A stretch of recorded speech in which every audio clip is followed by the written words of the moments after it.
आपको मोक्ष चाहिए, मुक्ति चाहिए, तो आपने परी कथा सुनी होगी कि जो भी बनारस जाएगा, काशी जाएगा और अंतिम सांस काशी में लेगा, उसको मुक्ति प्राप्त होगी। क्या आप इन परी कथाओं का यकीन करते हैं? These are fairy tales. ये कथाएं हैं, सच नहीं है। ये मिथ्य है, सत्य नहीं है।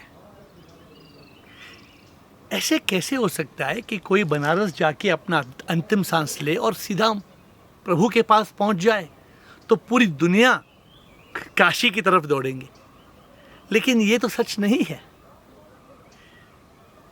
दुनिया में तकलीफ ये है कि हम लोग झूठी बातों का यकीन आसानी से करते हैं और सच्चाई का एहसास नहीं करते। सच्चाई क्या है? मुक्ति कैसे प्राप्त करना, मोक्ष कैसे प्राप्त करना? अगर हमें निर्वाण चाहिए तो निर्वाण कैसे प्राप्त करेंगे? इसका एक रास्ता है। हमें सच का एहसास करना है। जो सच का एहसास करेगा वो जीवन मुक्ति प्राप्त करेगा। जीवन मुक्ति प्राप्त करने के बाद आदमी जीता है जब तक ये जीवन है। और अगर प्रभु की कृपा हो तो मौत पे हमें पुनर्जन्म लेने की ज़रूरत नहीं होती। हम प्रभु से एक हो जाते हैं। लेकिन काशी में मरे या बेंगलोर में मरे या न्यू दिल्ली में मरे, इसमें कोई फर्क नहीं है। हमें मुक्ति की राह पे चलना है। हमें सच का एहसास करना है। पहले तो नेति नेति, मैं ये तन नहीं, मैं ये मन नहीं, तत्वमसि, मैं वो हूँ। क्या? मैं वो आत्मा हूँ। इसलिए आदि शंकर, उन्होंने क्या कहा? चिदानंद रूप शिवोहम शिवोहम। उसका मतलब मैं ये नहीं, मैं तो सच में शिव हूँ। इसका मतलब ये नहीं कि मैं शिव बन गया। इसका मतलब ये है कि मैं कुछ नहीं, बस शिव ही शिव है। मैं भी शिव हूँ, आप भी शिव है। लेकिन ये सच्चाई जाने के दूर हम जाके काशी में मरने की सोचते हैं। हम बनारस की तरफ जाते हैं। कब जागेंगे? कब इन परी कथाओं को छोड़ के सच्चाई की ओर चलेंगे?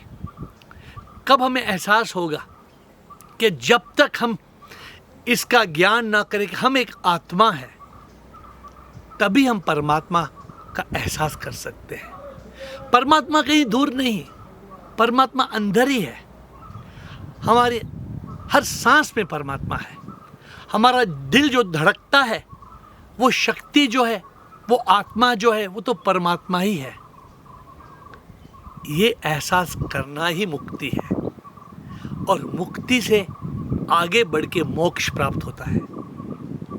क्या हम सच का एहसास करेंगे या परी कथाओं की यकीन करके, इन परी कथाओं में विश्वास करके जी के मरेंगे और फिर पुनर्जन्म लेंगे, बार बार जन्म लेंगे? हमें सच्चाई की तरफ जाना है और मिथ्ये से दूर भागना है, तभी हमें मुक्ति प्राप्त होगी। हाँ, दुनिया का मकसद एक है, हमारा लक्ष्य एक है। क्या? इस संसार से बच के, इस दुख भरे संसार से मुक्ति पाके प्रभु से एक हो जाना।